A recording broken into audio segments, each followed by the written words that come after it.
Exclusive triple header on NFL Network following the Bengals and Vikings. It'll be the Colts and Steelers. And then the nightcap, the Lions playing host to the Denver Broncos. Your first quarter stats, a couple of impressive scoring drives. The difference, obviously, the Vikings got 7 on theirs. The Bengals got 3 on theirs as Ryan Wright is on to boot it away for the first time today. The rookie Charlie Jones out of Purdue, one of 6 players with a punt return for a score in the NFL this season, standing at his own 40.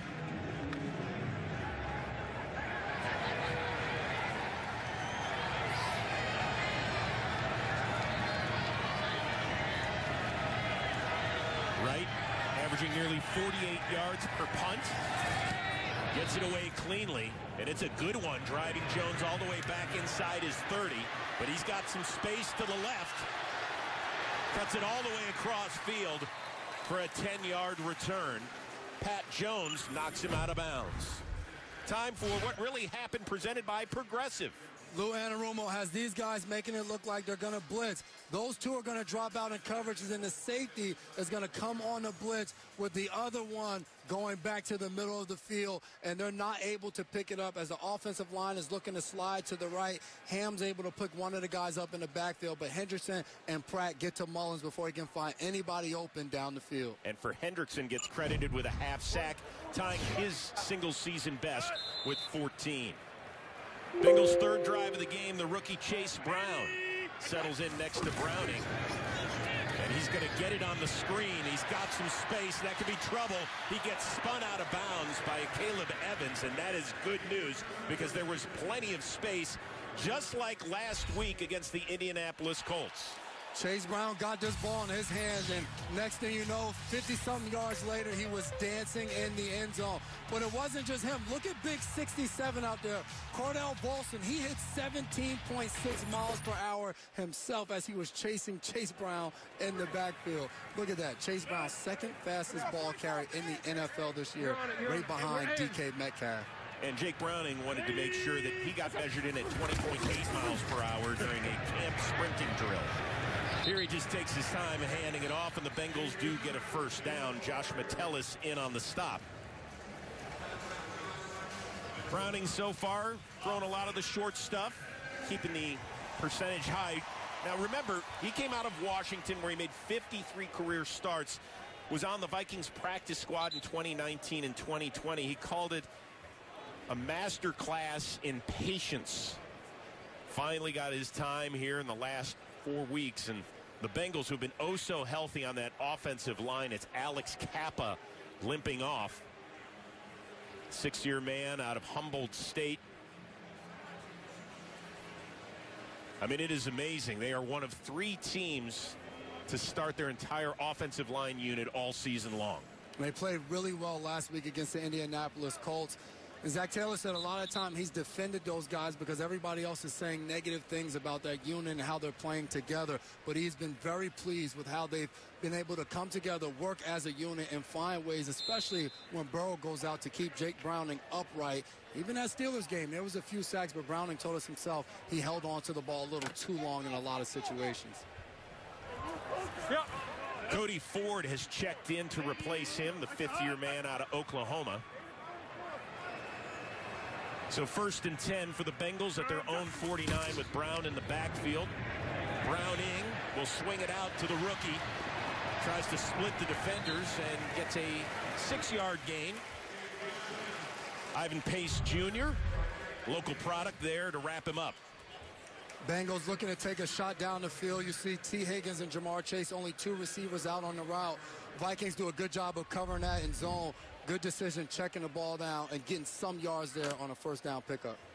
Pace, who turns 23 today. What a huge game last week against the Raiders with a sack, 13 tackles, and the game-sealing interception. Browning on 2nd and 4, and there's a flag in the backfield as he was chased by Byron Murphy, was all over him on the corner blitz. Of course, the Vikings do lead the NFL in blitz percentage. And the referees are getting together.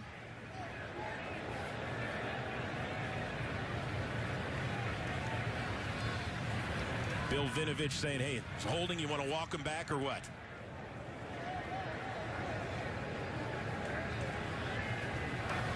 Holding. Offense number 30. 10-yard penalty. Repeat, second down. That'll be on the rookie, and part of the reason he didn't play early in the season was because of the pass protection. Yeah, right there. Pace Jr. is coming in there. That's a little rookie-on-rookie action right there.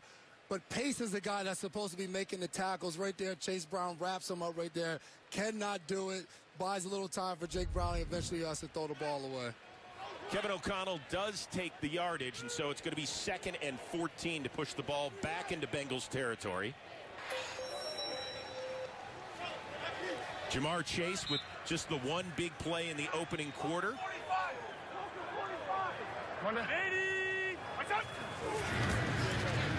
Quick throw out to Chase, and he gets nailed immediately for a loss on the play. And it's Byron Murphy right in Chase's face.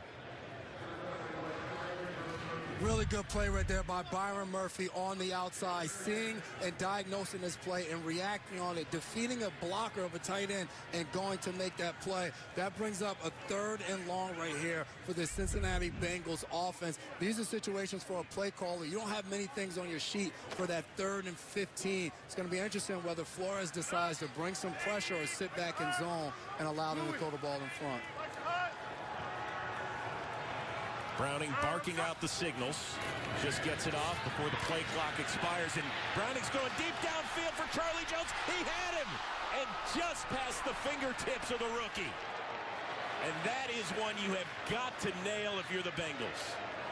That's a tough one right there. He's able to get behind this defense, and the Vikings are only rushing 3 guys, and you're hanging around those sticks, and right there runs right by Harrison Smith and just a little too far for his outstretched hands. You see it right there. One fingertip, just too far. Browning, that's one he would love to have back and lay it on him. That would have been Jones's 2nd NFL catch. Instead, it's a big miss and another punt for Brad Robbins. Powell back standing at his own 10.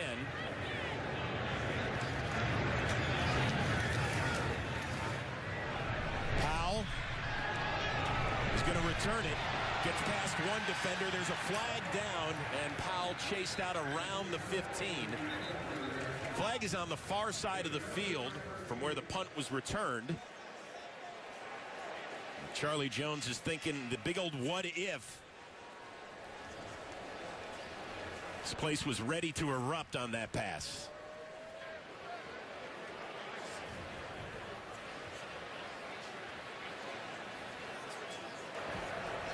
There's no foul for a block in the back by the kicking team.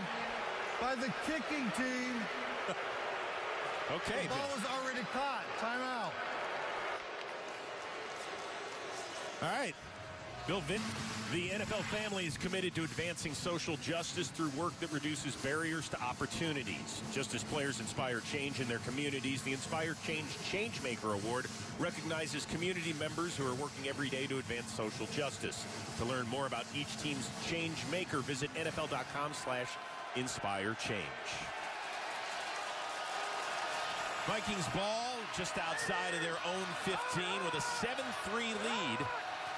Nick Mullins making his first start as a Minnesota Viking.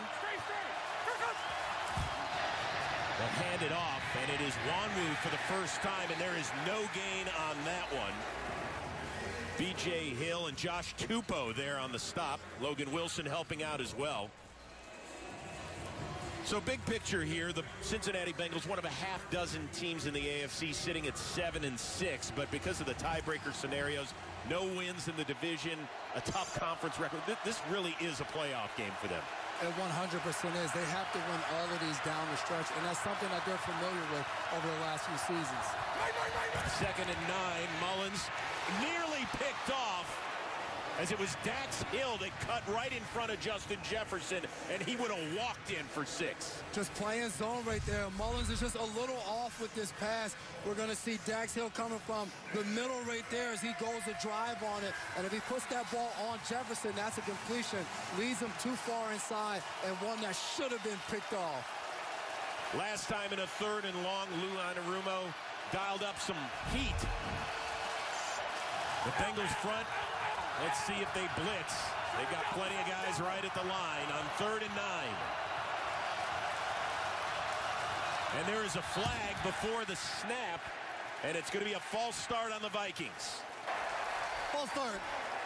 Offense number 67. 5-yard penalty. Go third down.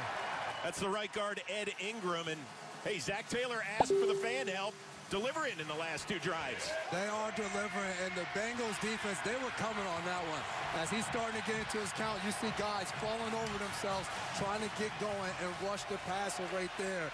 I think they're going to probably switch it up now and drop back in the zone with them losing those 5 yards right there.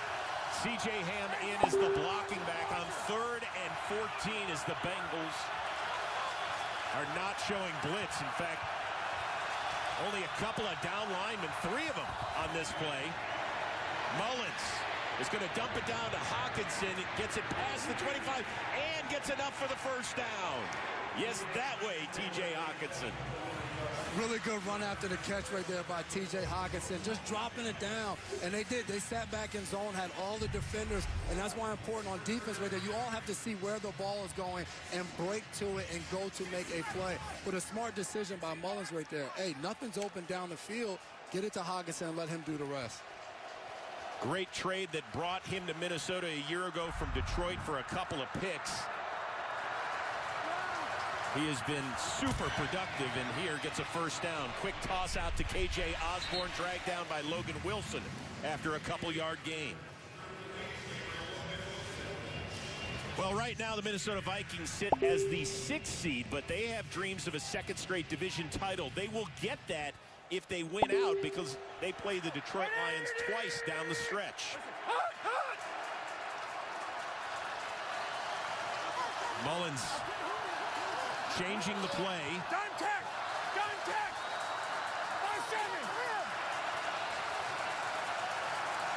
And now goes back under center on 2nd and 7 with a little play fake. Dumps it down. That is Oliver on the catch. Gets it past the 40 and another Vikings first down. Josh Oliver with catch number 17 on the season. What's been fun to watch from this offense so far is they're breaking the huddle fast, and they're getting to the line of scrimmage. And Mullins and Kevin O'Connell are looking at what Lou Anarumo and this Bengals defense are giving them. And you're seeing Mullins put his hands over his ears because O'Connell is still talking to him. He has up until those 15 seconds to still talk to him about what the checks are, and they're getting into the play that they want to see. Very efficient start for Nick Mullins, who's connected on 75% of his throws so far. So another first down for Minnesota with Wanwu in the backfield. Mullins looking downfield for the rookie Addison. He's got it inside the Bengals 40 and down to the 38. Jordan Addison, tied for the NFL lead among rookies in touchdown receptions, comes up with a 19-yard gain. Just running an over route right there, and they're playing zone on the other side. DJ Turner allows him to go across the field, but Awuzie on the other side is man-to-man with his eyes completely on Justin Jefferson, trying to take him away, which opens that window for Jordan Addison right in the middle of the field. Ty Chandler, who has the lone touchdown on the day, back into the game behind Mullins, and it'll be a pitch to Chandler. Breaks it outside, and a good cut gets it down close to the 30. B.J. Hill on the stop. So important on those critical downs, a 3rd and long earlier in this drive. You allow Hockenson to pick it up. We call the rest of these plays like those hidden plays, hidden yardage, because if you get off the field, you don't see any of these. This Vikings offense is really in a rhythm of when they're handing the ball off to Ty Chandler and then going play action and being able to find the receivers down the field. Chandler with 9 carries for 41 yards. Another 2nd and short for Minnesota, a little play fake. That's Johnny Munt, the 3rd tight end, who will get another first down for Minnesota. Dax Hill on the coverage. One thing Justin Jefferson told us when we met with him yesterday was under Nick Mullins, the offense was going to be very similar to when Kirk Cousins was there. He processes and he sees it well, and that's what we've seen. He got to his back foot. Nothing was down the field. Went straight to his check down out to the flat and found his big tight end. Anarumo and O'Connell going head-to-head on this drive, and now Jefferson is going to line up in the backfield. They're going to swing it out to him, and he's going to throw it deep downfield, and it's actually a one-hopper to Osborne. Jordan Battle came in and applied some pressure to Jefferson, the thrower. All right, well, these two head coaches / play callers, once again, maybe let the quarterbacks do the throwing, because this other stuff hasn't worked recently. Well, Justin Jefferson's going to say, well, if they just buy me a little bit of time, I can make the throw. He gets the ball on the flat, and he has K.J. Osborne behind the defense open. But for a wide receiver, you put somebody on my lap, I got to protect myself. I can't go and make that play down the field. And Nick Mullins is like, I know we've started 4 different starting quarterbacks, but you're not about to be the 5th anytime soon.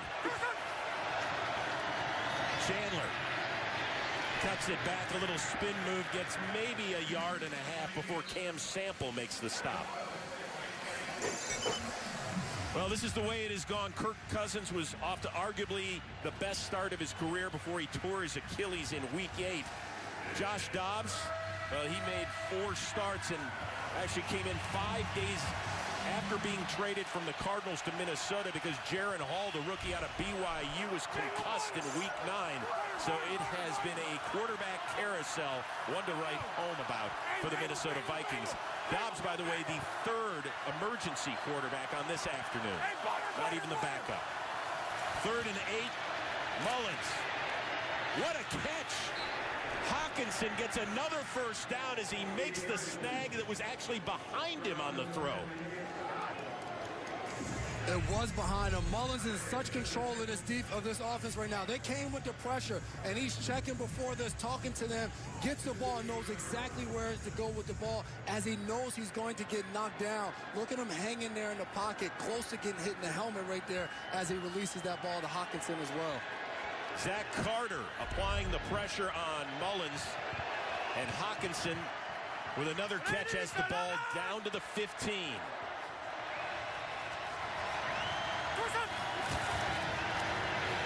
Chandler gets upended by blitzing Mike Hilton in the backfield. One of the best blitzers from that slot corner spot in the NFL. Lou Anarumo just called him right there a football player. It's not about him being a great DB or anything like that. He just understands football. Right there, not showing the blitz at all. Times it up off of the motion. Gets back there. Look at the emotion from Mike Hilton and is able to make a tackle for a loss. Justin Jefferson lined up all the way to the left here on 2nd and long. Mullins, time, steps up, and he's going to run it. And he dives forward inside the 15. Bengals with pretty good downfield coverage on that play, and that is not what Nick Mullins wants to do. And we haven't seen him try to force any throws in right there. Jefferson's cover, Addison, Hawkinson a step, but nowhere to really throw that ball. Goes for a scramble. We've seen him throw it away a few times, but this brings up a 3rd and 10 situation. We've seen pressure from the Bengals so far, the last 2 third downs.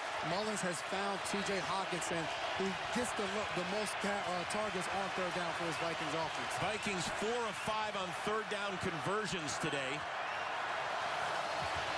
Mullins throws it across the middle, and the ball is picked off by Hilton. Mike Hilton with the INT. His 2nd of the year keeps points off the board for the Bengals D. And he's going to let the fans know about the Broncos, all playing on NFL Network, all checking in at 7 and 6. Mike Hilton with a critical goal line interception to keep Minnesota off the scoreboard. And a 3-yard gain by Chase Brown. But let's take it back to the turnover.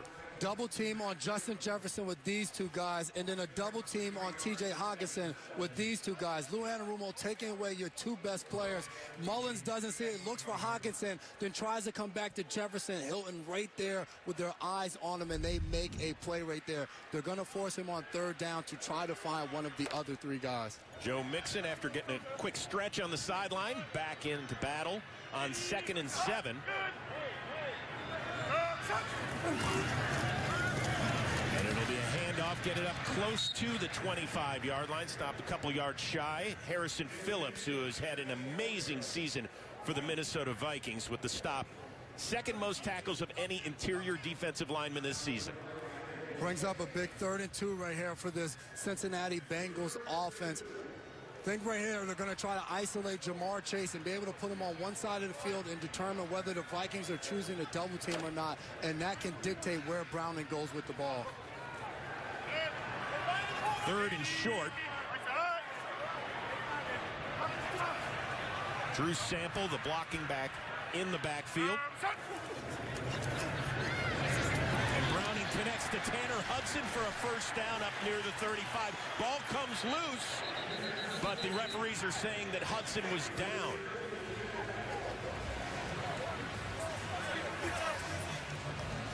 Hudson is a guy that has developed some chemistry with Jake Browning, being on the Bengals practice squad together.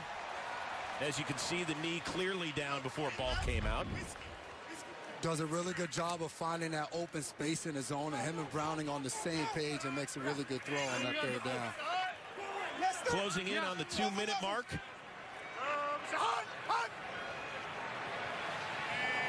And the Bengals will wind it down to the 2-minute warning.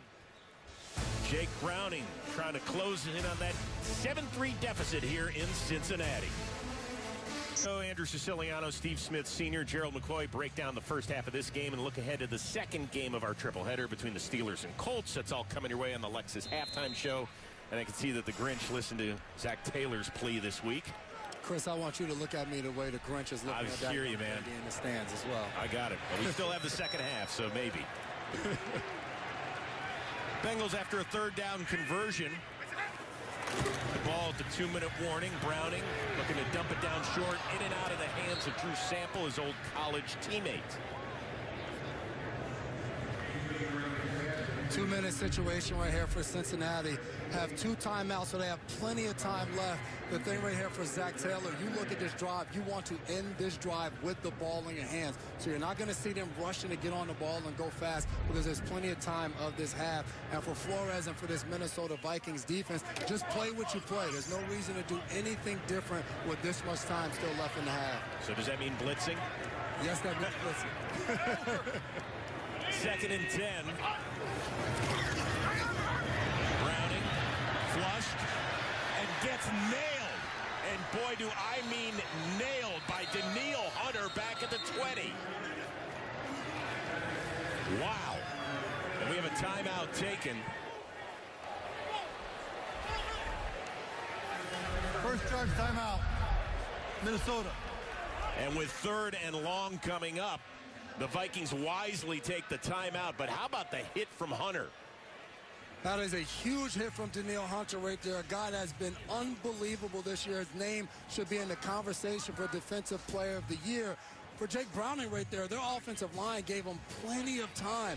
You have to make a decision. Throw the ball to somebody that's open. If everybody's covered, throw the ball away. That changes the whole 2-minute situation right now for the Minnesota Vikings. Taking that timeout, now they know they're going to get the ball right back. For Browning right now, 3rd and 24. Make ball at the beginning of the second half as well. And that's something that coaches talk about throughout the course of the week. That is situational football. Here's an opportunity to put points, whether it's a touchdown or a field goal, and that's how you separate yourself in a football game of this magnitude and a score this close. Robbins back to punt for the 3rd time.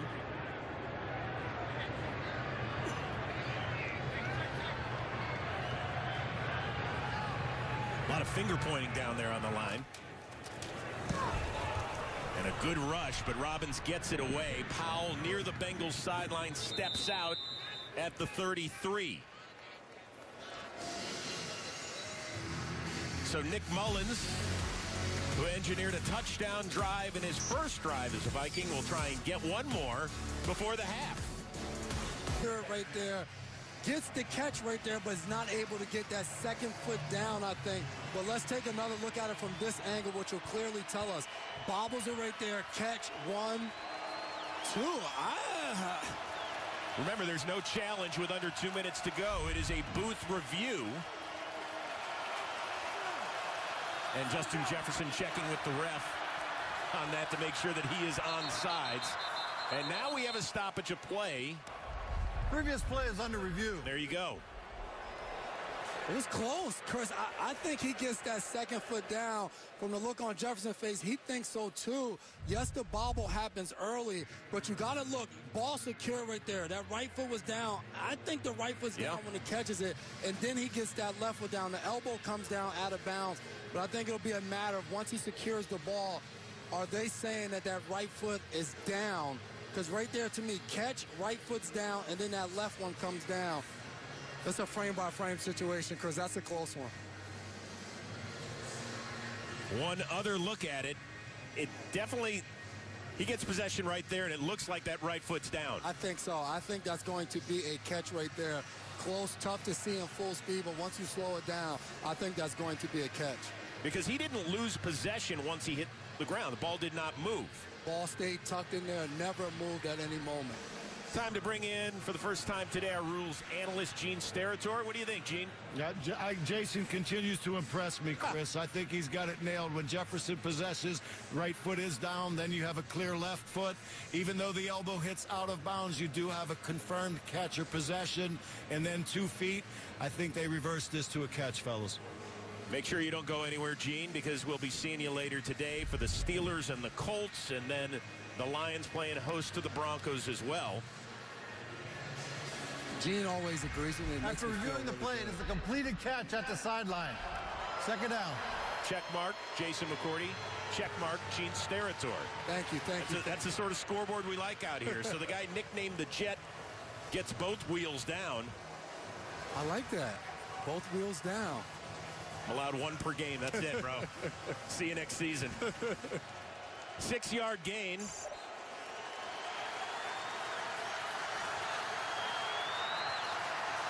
Plenty of time with $1:33 left in the first half. Mullins looking down the middle of the field for Addison. He's got him inside Bengals territory, inside the 30, and the little man muscles his way down to the 25. Gain of 35 on the play. Jordan Addison right there in the slot is going to run a double move right there. And the Bengals are playing a cover 2. Got to get him down on the ground. Mullins connects Jefferson. Keep dragging defenders forward, and that is inbounds inside the 20. No need to rush. 53 seconds left, but they still have a timeout left in their back pocket. Just have to move fast, but still under control. Can get the ball all over the field at this point and can take a shot to the end zone. Mullins now 12 of 15 for 155 in the first half. He's pressured, and he's going to get dropped. Miles Murphy, the first-round pick out of Clemson with his 3rd sack, and the Vikings are going to take their final. Trying to get rid of the ball right there. And you just said it, another critical mistake, and a critical mistake down in the red zone. Look at this right here. He's going down, but he's not down yet. He throws it up. It deflects off of B.J. Hill, and he able, as the ball bounces around, that is an interception. That is not a fumble. He throws the ball. B.J. Hill is able to corral it. 23 seconds. 2-3, please. So this is the 2nd straight week B.J. Hill has an interception.